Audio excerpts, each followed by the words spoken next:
Thanks for listening to the Lake Doctor Podcast. I'm your host, Susie Light. I get to share some stories and talk about our beautiful lakes with my friend, Dr. Nate Bosch.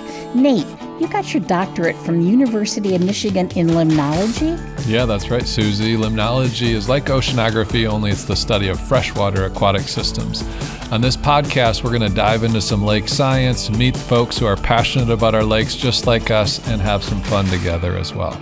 Visit lakes.grace.edu, where you can learn more about the topics in this episode and support the Lilly Center's work. In today's episode, we have Scott Fetters with U.S. Fish and Wildlife Service. We're going to talk about wetlands and why they're important. We are so excited about today's episode. The doctor is in.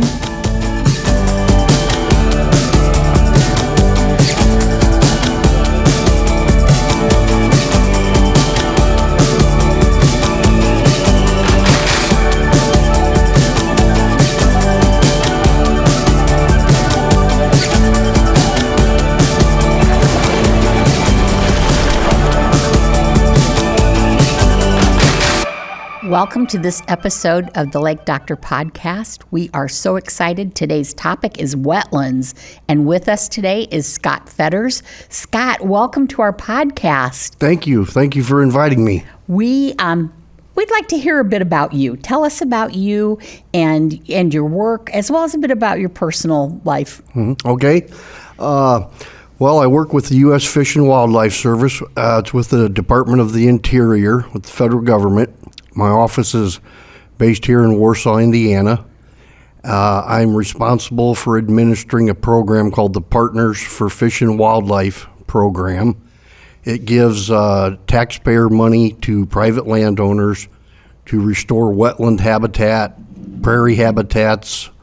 We've even done 5 or 6 low-head dam removals on the Eel River. Oh, that's good to know. So a little bit of my background, I did grow up in LaGrange County, just north of here.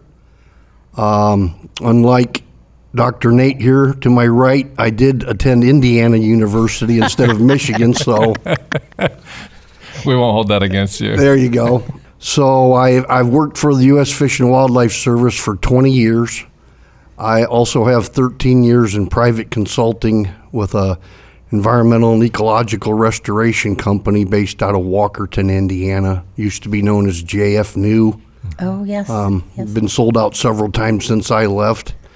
But I was the senior most project manager for them, responsible for building wetland mitigation projects, stream mitigations, and I traveled all over the country doing that for them and had an opportunity to come back to work for the U.S. Fish and Wildlife Service. I started for them back in about 1991, right out of school, and career path kind of led me in another direction, so I worked for myself for about 8 or 9 years, and then we started a family, and that brought me to the Warsaw area in 92, 93. So I've been here ever since and enjoy the northeastern Indiana Lakes country. You mentioned some low-head dam removals. We had one a little closer to home here. We removed a dam in the Tippecanoe River right here in the Warsaw area, right? Yeah, I forgot about that one. That was actually the first one that I worked on, was just south of Fox Farm Road here on the west side of Warsaw. We took the dam out on the Tippecanoe River, and they're kind of expensive projects for no more work than it entails to remove them. But opening up the aquatic chain up to the upper reaches of the Tippecanoe River, the Eel River, and some of the others that we've worked on, it's probably one of the cheapest things we can do to help improve aquatic habitat. Does it help improve the navigability of a river? Oh, most definitely. I mean, take an example there on Fox Farm. That was about a 3.5 foot drop. Ooh. I was dumb enough to take it in a canoe about 15 years ago in a high water event, so it only dropped 1.5 foot instead of 3. But I don't recommend that to anybody. Yeah. Well, and oftentimes those low-head dams can be quite dangerous because they create sort of a backwelling eddy behind there that paddlers can get caught up into. Terribly dangerous. The one down at in Whitley County called the Colomer Dam. There was a death there, a fatality. A young man from Fort Wayne was killed in about probably 2017. We actually ended up tearing that dam out in about 2019 or 20, just before COVID hit. His mom was a strong advocate for removal of low-head dams. Yeah. And, advocacy is something that's really important. Maybe our listeners and viewers can learn a little bit more about how they can advocate for things like wetlands. Wetlands, I think, are beautiful. I grew up near a couple, loved the wildlife and the birds that were in the wetlands. Tell us about what's the beauty of a wetlands? What does it do? So there's been lots and lots of research from land-grant universities and universities all around the world talking about the benefits of wetlands. They basically they may act as a sponge during high water events in spring and winter. They're able to store excess water that's coming from the watershed. They also have been known to act as the kidneys. They're able to filter pollutants coming out of the water, whether it be excess nutrients or phosphorus or nitrogen coming from the watershed. The wetland plants are capable of taking up those excess nutrients in their biomass. So, for every acre that's destroyed, it's one less acre that we have available to us to perform some of those functions that, unfortunately someday we're going to have to pay for, improving our water quality. By chemical means and treating the water. So, Mother Nature has a unique way of doing that on her own. So when a wetlands acts like a sponge and absorbs water in a heavy rainfall or some other kind of event, what does that do for the river or the lake that is adjacent to a wetlands? You can think of it as almost like a pulse in the watershed when say a big 3 or 4 inch rain event or a early spring thaw on frozen ground and you get an inch rain. So if that water is able to be slowed down before it gets to the water system, whether it be the upper reaches of the Tippecanoe River, the smaller feeder streams, allows that water to lie on the landscape just a little bit longer before it enters into the aquatic system and then eventually makes its way to, say, Chapman Lake or Barbie Lake. So Tippy it can Lake. reduce flooding. It can reduce flooding, most definitely. It brings the hydro curve, it brings it down. It lessens that effect of the water to get to its ultimate destination. This is so fascinating because we learned so many new terms like hydrocurve. What is a hydrocurve? So a hydrocurve basically is plotting how long does it take for water to get from A to B, and the curve will spike at that moment where the amount of water coming from the watershed has finally met its highest ability to deliver water, and then it's slowly metered out into the feeder stream, and water is lost due to evaporation, due to transpiration, due to settling out in our streams and our lakes and our water bodies. So that hydrocurve maps that tendency for water to move from one place to another and how long it may be there. Yeah, some will call that a hydrograph as well. And so if you think of the amount of water that's coming through a particular stream at a particular time, and so in times of great flow, you're going to have a peak flow there, and in times of low flow it's going to be low. And so what we would call a flashy stream would be a stream that has high highs and low lows because oftentimes of lack of wetlands. And so it's going to be a curve that looks like this for how much stream flow is going through. Every time you get a high and a low, you've got opportunity for erosion, you've got opportunity to wash a lot of things into our lakes that we don't necessarily want to be in our lakes. And so wetlands can help dampen that and make that hydrograph curve be more natural over time. Scott, would you define a wetland? How is it different from a lake, a stream, a swamp? But basically, when it boils down to it, a wetland is an area that has three characteristics. Number one, the soil is called a hydric soil. Hydros from the Greek word loving water loving. So you got to have a hydric soil. The vegetation is wetland vegetation. It's capable of growing in anoxic conditions. And then the third one is the water or the hydrology regime. Years ago, it used to be it needed to be within a foot of the surface for 7 consecutive days during the growing season. But basically, it's soils, water, and vegetation. Plants that like wet feet. Yes, water-loving plants. Mm-hmm. I love wetlands. I like lakes a lot, but I love wetlands. And nothing like hearing the red-winged blackbirds singing. What can we do to help protect the wetlands? Being educated about the value and importance of wetlands is the first thing. I mean, an opportunity to present at something like this today reaches out to a lot of people that hopefully may not have been familiar with wetlands. Mm-hmm. I've always been convinced, life is a learning process your entire life. You should always be willing to reach and get a little bit out of your comfort zone and learn something new every day.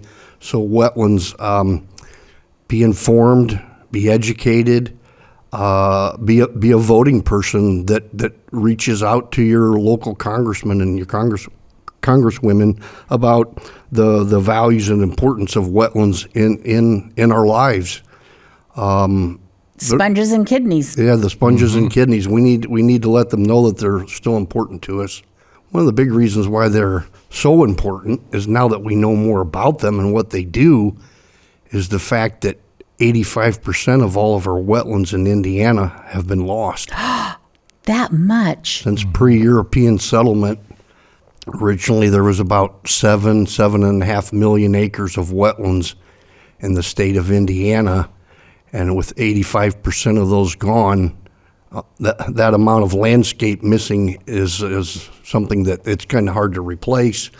We've been restoring wetlands with our program since 1987, but I can't even tell you a number off the top of my head. We may be at 10 or 15,000 acres of restored wetlands. Not in the millions yet, huh? Not in the millions. So in Kosciuszko County, where could somebody go to see a good wetlands?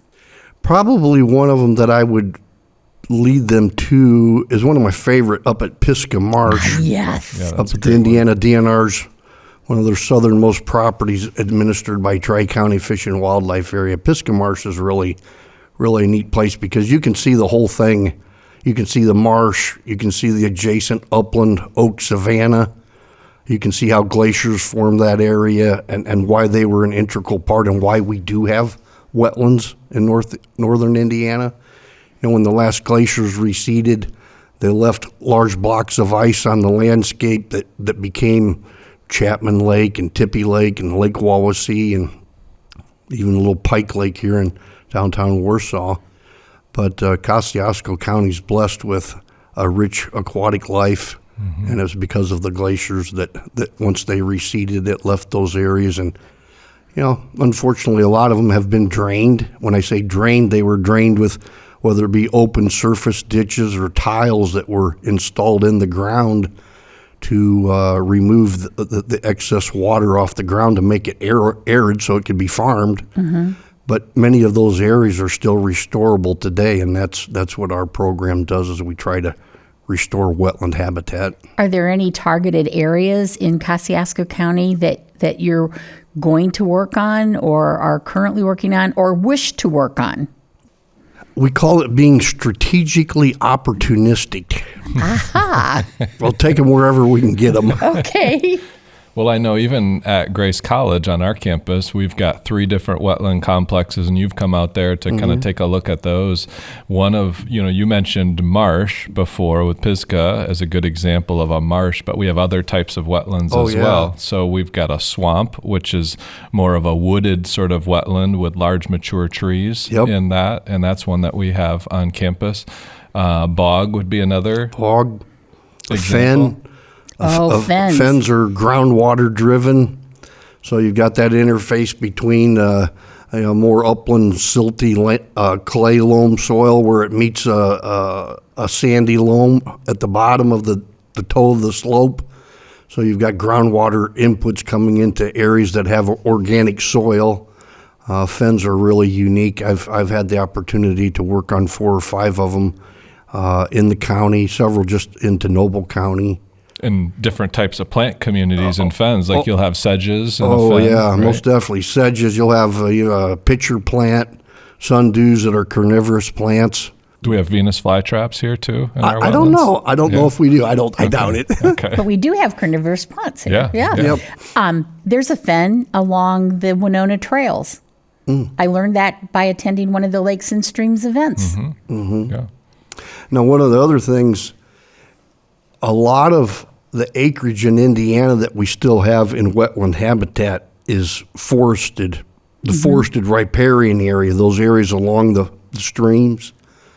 And that exhibits that tendency to hold excess water during flooding events, water quality improvements where the water and the sediment settles out. Yeah, so that would be like a floodplain Yeah, forest, floodplain. right? Yep. So we've got a stream, like say the Tippecanoe River, at certain times of the year, it rises and it spills over its banks into the floodplain, kind of the shoulder area next to the river, and the water slows down. Sediments that might be in the water start to settle out. Nutrients might get filtered out from some of the plant communities that are in that floodplain, and then as the water recedes back down, then you hope that then that's cleaner as it's moving through because of that floodplain area. Yeah. So one of the things I've noticed in those ditches that you were talking about, there are some invasive species that are growing. And what can we do to eradicate those or help protect against those? So, yeah, there are numerous plant species that are invasive in our wetland habitats. Probably one of them that comes to my mind most recently all the time is Phragmites, common reed, as some people call it. People think those are cattails. Yeah, they are. They're not. No, they're not. Not quite cattails. You know, they can reach 8 to 12, 13 feet tall under the right growing conditions, and what you see growing above ground is just a fraction of what is beneath the ground in the underground rhizome root system. They're terribly hard to get rid of. It's not just spray it one time and you've got it taken care of. It's usually 2 or 3 years. So why is that dangerous to a wetlands? Well, some of these plants like this, these invasive plants, I mean, like Phragmites is from Asia. It's thought to have come across on wooden ships in the late 1800s as packing material. Oh. There's been some information that would lead us to believe that that's actually how it first came to North America. It is so pervasive in its ability to grow that it can outcompete the native wetland plants that provide habitat for fish and wildlife, for threatened and endangered species. And these invasive plants that we're seeing in our wetland areas just really prevent all of the other good things from finding their niche. So a friend of mine explained that if a invasive species is living somewhere and the birds may not come and eat, or insects may not come and pollinate, and if the birds aren't there, they're not eating the mosquitoes. And if the mosquitoes continue to grow, and mosquitoes can spread disease, it's like, okay, folks, we really need to be paying attention to this stuff because in the long run, it's for our health. Yeah. And clean water. I mean, that's why wetlands are so important. They're the interface between the true aquatic and the upland terrestrial. There's a lot of stuff going on right there at that interface where life is made possible for a lot of different species. And when you throw an invasive species into that mix that crowds out and takes away from everything else, it's a chain reaction. It affects everything, you know.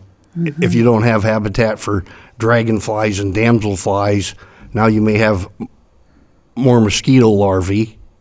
Now you've got problems with mosquitoes in your backyard. Not to say that every wetland doesn't produce mosquitoes. I'm not going to sit here and tell you that, but a lot of animals need those mosquitoes, right? That's very true. Yep. So, are there other invasive species that we need to be paying attention to as it relates to lakes? I would say a big one for the lakes themselves would be zebra mussels. And zebra mussels have moved in from Black and Caspian seas. We think coming over in ballast tanks on large transoceanic ships, and then those moving into the Great Lakes, and then from people's boats moving then from the Great Lakes into some of our inland lakes like we have here in Kosciuszko County.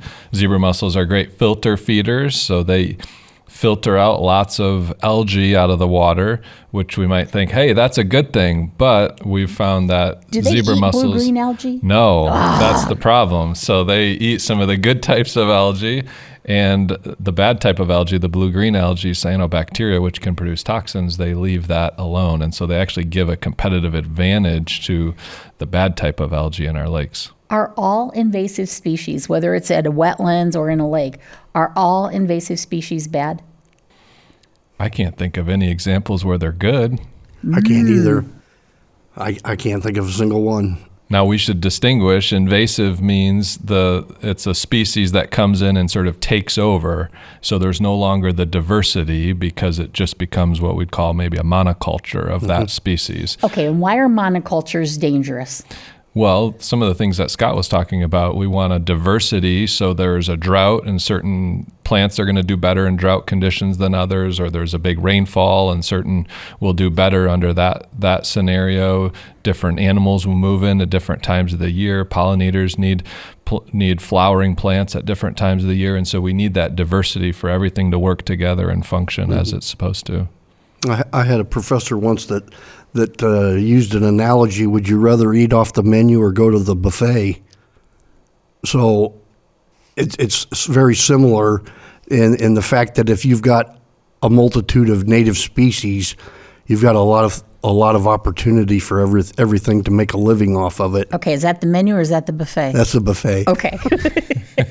The menu, you have to choose just one thing. Okay, Yeah. thanks. That's a good one. Oh, so we've got these invasive species that have come here over periods of time. Is it possible to remove them all? All is a big word. We can definitely make an effort to lessen their impact, to educate people about. It's not a one and done. You need everybody to be educated as to why it needs to be addressed. It's a community effort that will be needed to make a true impact. Wetlands, being at that unique location on the landscape and the topography, have the ability to improve water and make life available. That they're just, like you said, you like wetlands. They're critical. We need to realize that they are critical for everything that we do. Someday we'll be paying for making improvements to our water quality because we no longer have wetland areas that provide these functions for us. So we all need to be aware of that and make it part of our daily lives. So you said you're looking for opportunities to recreate wetlands.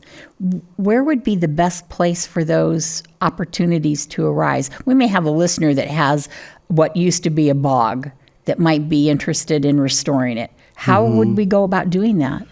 Well, interesting you asked, Susie. A lot of the landowners that our program works with are people that are maybe new owners of the property or second or third generation ownership.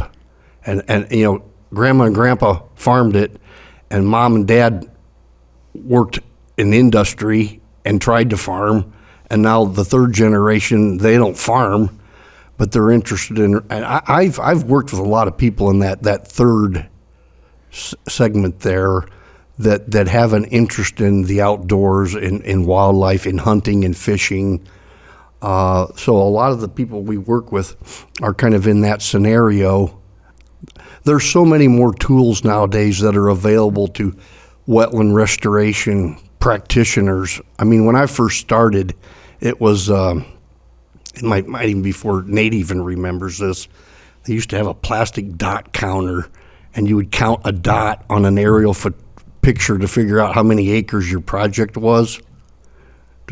Now we got GIS at my desktop, and I can bring in information from the Kosciuszko County GIS department and click right on it and tell you how many acres it's going to be, how many acre feet of water storage is capable. Wow.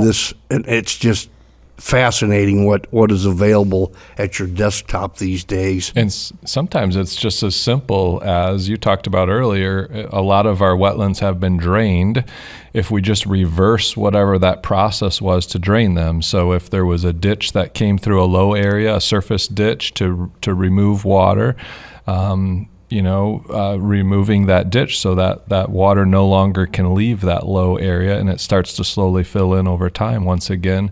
Or if there's a tile drain that goes under that area of the soil, breaking that tile drain so no longer water can convey out of that area, and again it starts to fill in. And it's amazing, a lot of times the natural seed bank is there from years ago, such that some of these native wetland plants can come right back even without being planted. Yeah, that's very true. I mean, I've seen it time and time again in the last 15, 20 years on projects where a very simple, like he said, to find the tile, break the tile, restore, we call it restoring hydrology, restoring water to the water table. As soon as you put water back on the landscape, the seed bank could be over 100 years old. Wow. And it still finds itself to the surface, and you're going to get some bad stuff that'll come along. Another one that we need to be concerned with is reed canary grass. Mm-hmm. Okay, I'm not familiar with that one. So what does it look like? So reed canary grass, right now, this time of year, it's anywhere from 4 to 6 feet tall. It has a seed head on it, about 2 to 4 inches tall, and it is a very prolific cool season grass that grows in damp conditions. And it's from Asia as well. Does the seed head look like a flower? Is it kind of a brownish yellow plume, more of a yellowish brown, has a dense underground root system that basically chokes everything out. It's a narrow main stem that comes up with blades that come off of it, and oftentimes some of the blades are dead and other ones are alive, so it has kind of a unique look to it in that way. And that one was actually purposefully brought for grazing animals in kind of wet areas, and now we know better. So now we're trying to get rid of it, right? Some of the farmers that I've worked with, they're like, "Oh, you want to restore that marsh hay area?" Like, yeah. I said, "Well, you may call it marsh hay, but it's canary grass." And he said, "Well, we planted that at 10 pounds to the acre, back in the 1960s." So it's a very prolific seed-producing grass. Anything we can do to try to put natives back on the landscape, we're all going to fare better.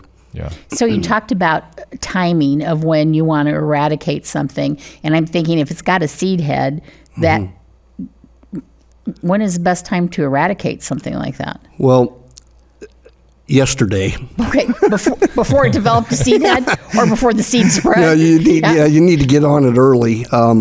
So with any of those invasives, you may have heard me say it's not just a one application and you're done.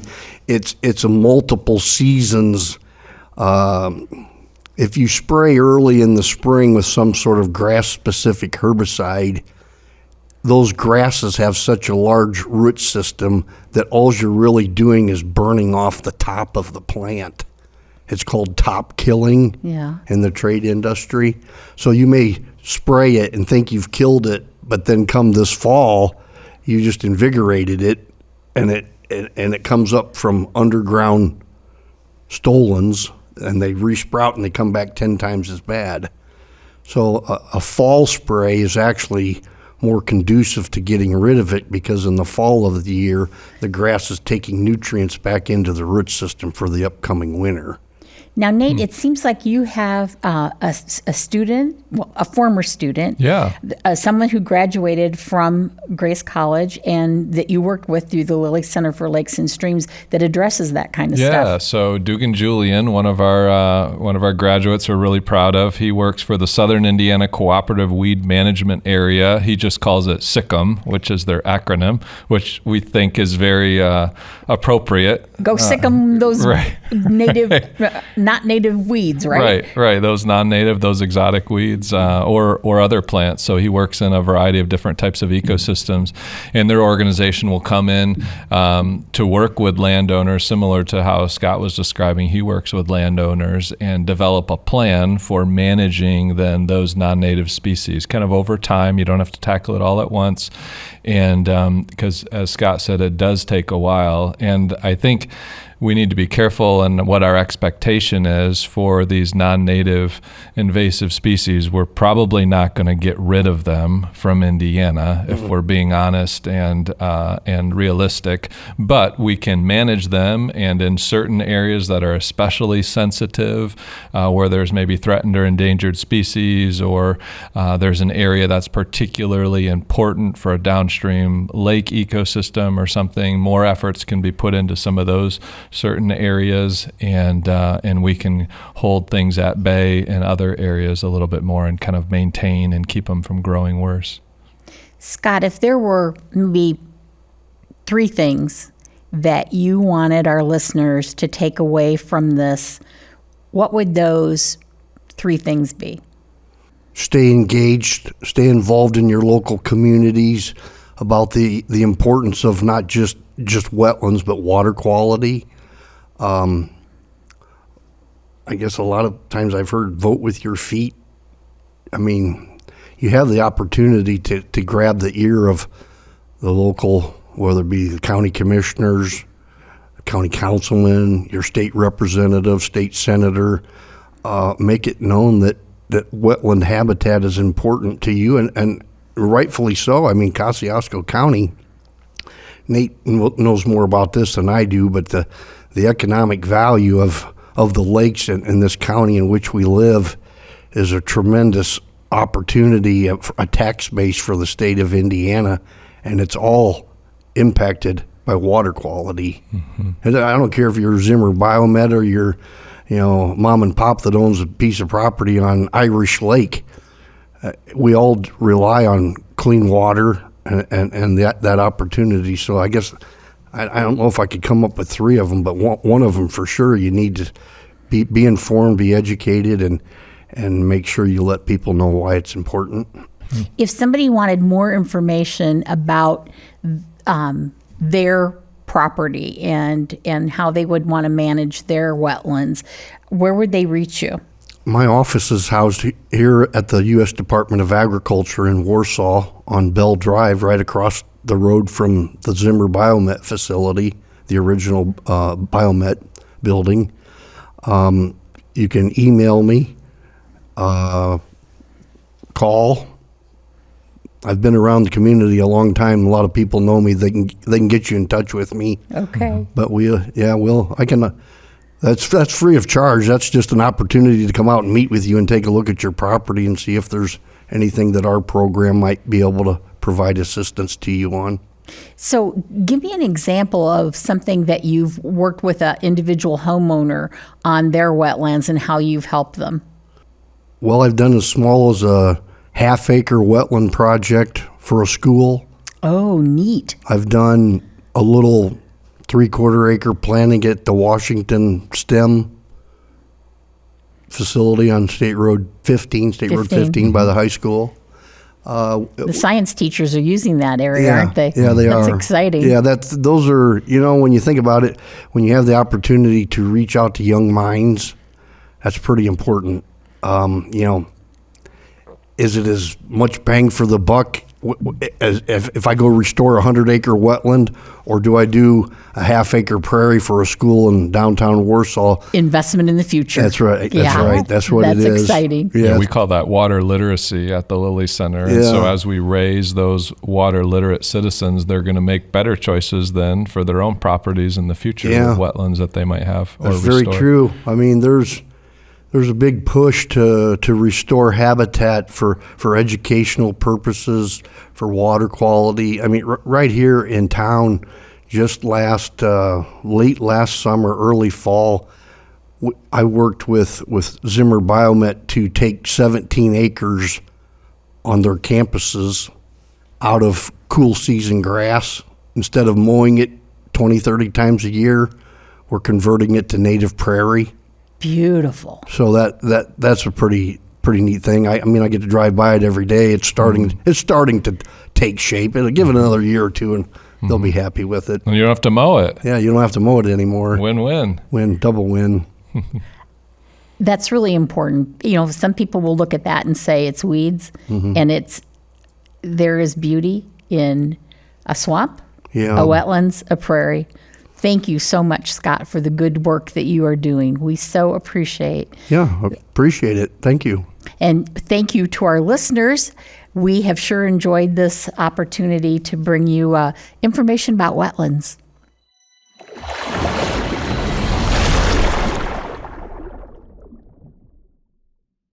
Welcome back to the Lake Doctor podcast. My name is Dr. Nate Bosch. I'm the director of the Lilly Center for Lakes and Streams. With me today is Scott Fetters with the U.S. Fish and Wildlife Service. We've got a fun segment for you here today. We're going to be talking about 3 categories that we can put plants and animals into. We've got native, exotic, and invasive. First one is native. These would be plants and animals that have always called this part of our world home. So we're in Kosciuszko County in Indiana. So these would be plants that have always been here in Kosciuszko County, Indiana.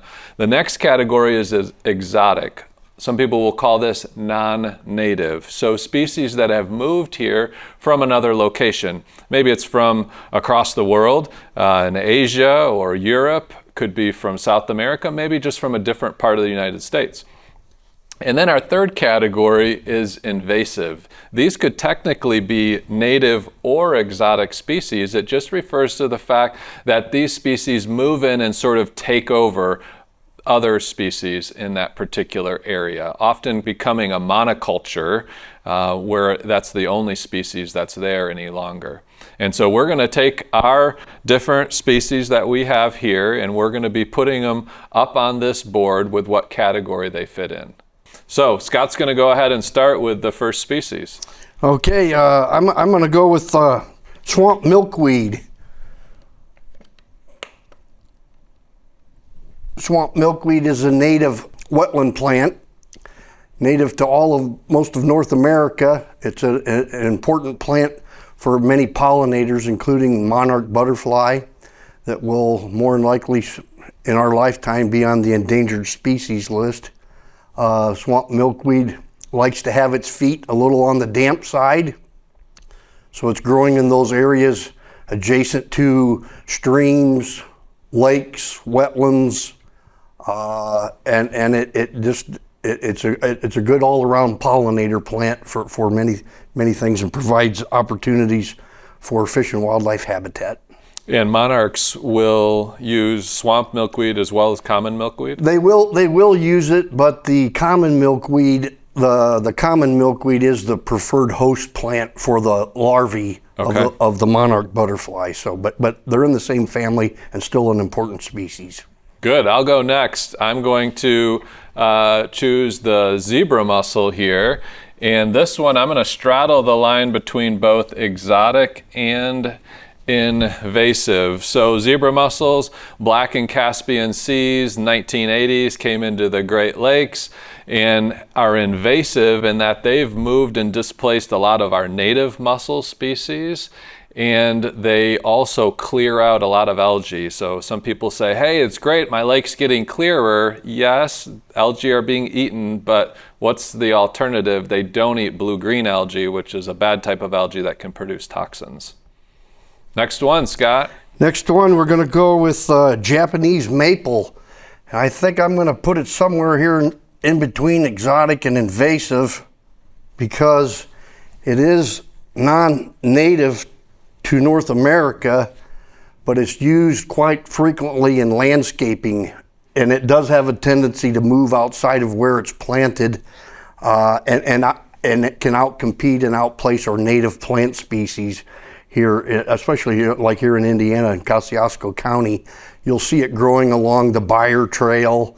It wasn't planted there, but it came from the landscaping bed nearby. There's a lot of other things that you can see on the trail system, but Japanese maple would be one of those. A landowner might consider planting something that's more native. This is more of a shrub. It might only get 8 to 12 feet tall, maybe 20 feet tall at the most, but you could look at some of our native shrubs in Indiana, like maybe Black Hall viburnum is one that has a beautiful... is that Black Hall or Black Haw? I'm sorry, Black Haw, H-A-W, Black Haw. Wow, man, that sounds like you're from the South. Yeah, Black Haw. It's a viburnum that has a bright, vibrant crimson red leaf in the fall, but it's native and good for local wildlife. Cool. All right, I've got one more here. This is an osprey. So this is one of our birds of prey. You can see here with the shaped beak. So some people will get this mixed up with a bald eagle, both native here in Indiana and specifically in Kosciuszko County. Both also enjoy fishing on our local lakes and streams. Difference would be, you can see we've got white in different parts of the osprey, and there's even some darker colors on the head, whereas a bald eagle obviously is going to be, in adult plumage, is going to be all brown with all white on its head. When they're up flying above, one way you can tell is when they're carrying a fish.